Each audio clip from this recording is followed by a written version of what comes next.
It's the wee hours of April 23rd, the year 2020.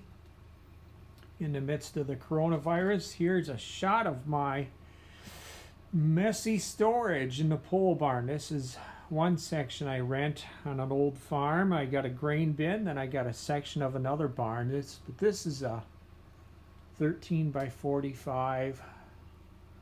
No heat, no insulation. It's not too bad to work in here. You know, probably 9-10 months of the year, unless we have a real cold winter. This is my 2009 Ranger. The starter started making grinding noises in the summer of 2019. I just took the 3 bolts out for the starter. It actually wasn't too bad. I took the left front wheel off to do this. It is so much easier. You know, to get at it from above, let me stand up. To get at it from above, you know, you have to reach through all the maze, the brake lines, hoses, this wiring thing, another wiring thing, and it's, I mean, you know, I guess if you have long, skinny arms like me, and you're pretty strong, you could do it from above, but it doesn't look easy. And then, let's see what it's like from below. Let me just crawl on the dusty floor here. Crawl from beneath. I crawled under here about a month ago. Or under this truck about a month ago. Yeah, I got dirt on the floor. It's a mess. Okay, let's go. Oh, that's a clod of dirt. I was thinking, well, is it a turd? No, it's a clod of dirt. Okay. Okay, from below, we got a good jack stand holding up the frame. And look at there. Yeah, there's the starter. I have it pulled out, so, you know, from below it doesn't look too bad. But you can't see the bolts. It's so much easier.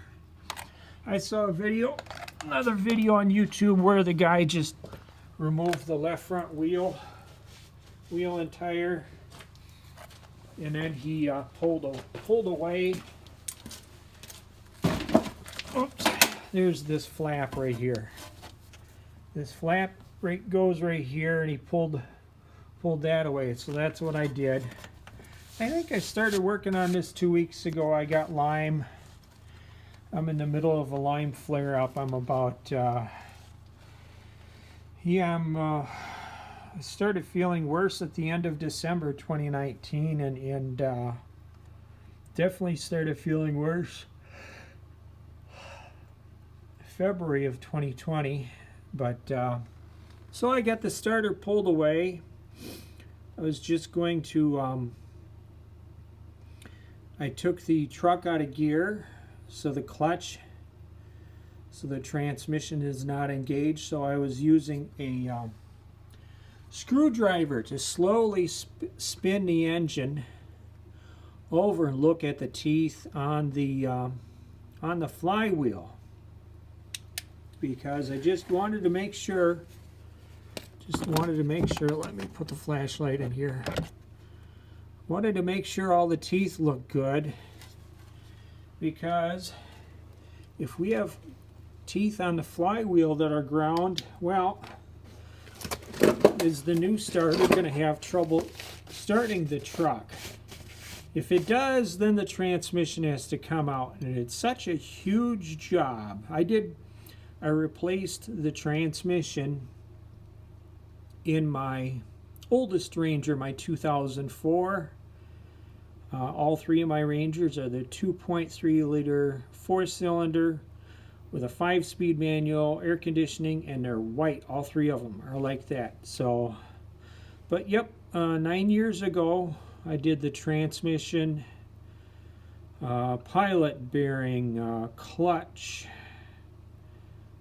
Well, I used the clutch slave cylinder from the new transmission, because that transmission had just like 2,000 miles on it. But I replaced everything. if the teeth on this flywheel are bad and I have to fix that, you know, the truck has 112,000 miles. It might have another 100,000 miles left in the clutch, but the clutch slave, for all I know, could go at 120,000.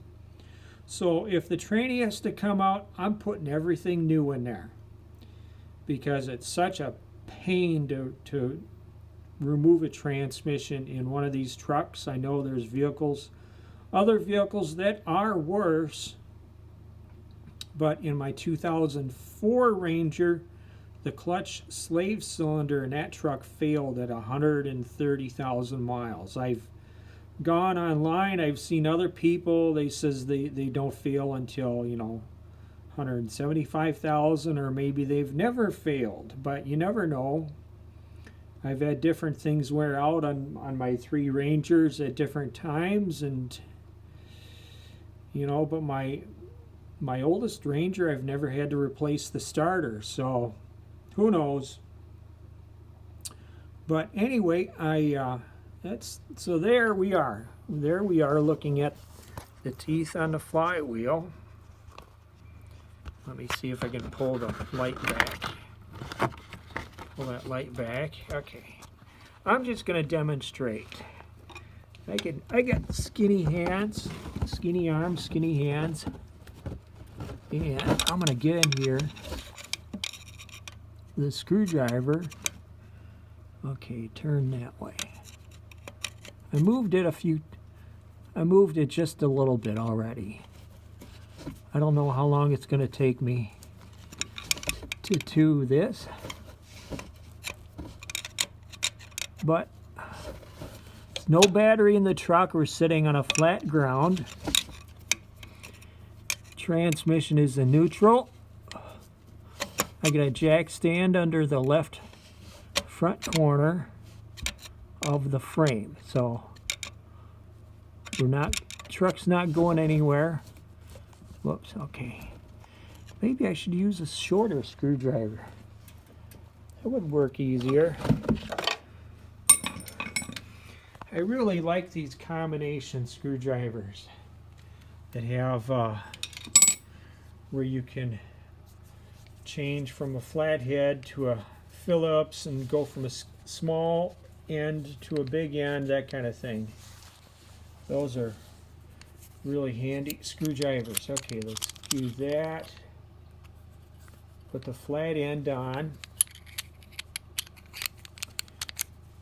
Or maybe I could take this thing out. Just take this thing out and not even go in there with the handle part of the screwdriver. Just go in with this part. Okay, let's see if I can get her out. Yep, got her out with one hand. Okay, let's go in. He's going in.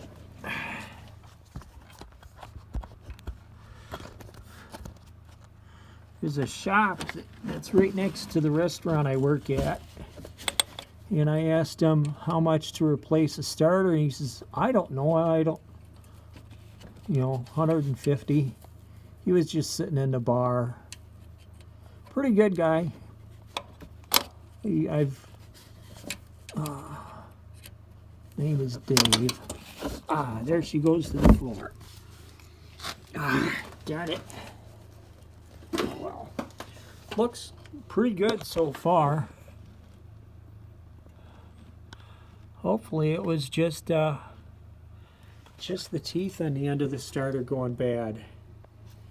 Sorry, I'm not the greatest at holding the phone still. Hopefully it's just, you know, once I get the starter out, I can look at it, see what the teeth look like, and I can feel, okay, I'm feeling it. That doesn't feel bad. Oh well. Maybe that's for a different video, but anyway.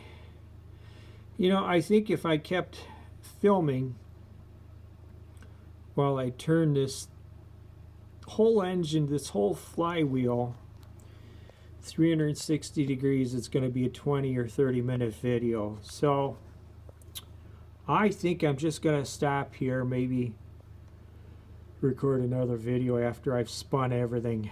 All right, well, thanks for watching. See ya, bye.